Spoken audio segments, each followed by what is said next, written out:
السلام عليكم. فيديوغان haduu ku soo gaaro waxa iga codsi ah fadlan inaad like ii saartid oo ii share gareysid si ay u gaarto dadka arintan ay khusayso.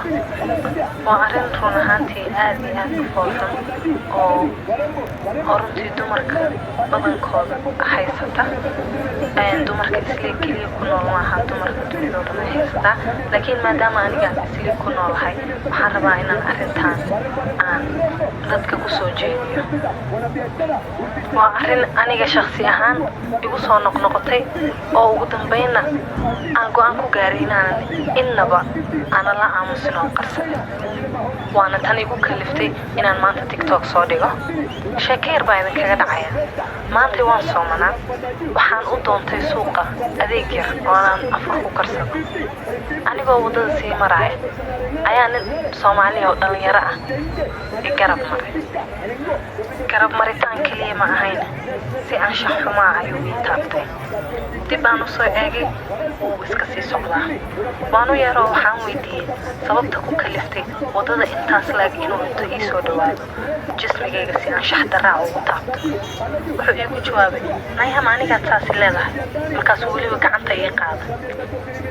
waxba igumaanu dhufan, laakiin naftayda waxaan ka ballan qaaday noloshayda inta ka dhiman sidaas oo kale inaan igu dhacin. saa darteed ma qarba magaalada la soo aadaya markaan soo baxaba ninkii inta i garab mara jismigayga saa u taabta dhiiggiisaa qubanaya waana badan.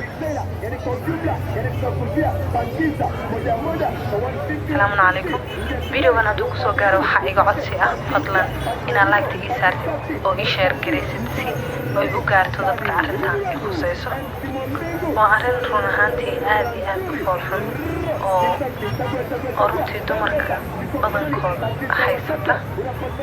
dumarka isla kaliya ku nool maaha dumarka dunida oo dhan haysata, laakiin maadaama aniga isla ku noolahay waxaan rabaa inaan arintan aan dadka ku soo jeediyo. waa arin aniga shakhsi ahaan igu soo noqnoqotay oo ugu dambeynna aan go'aan ku gaaray inaan innaba ana la aamusin oo qarsan.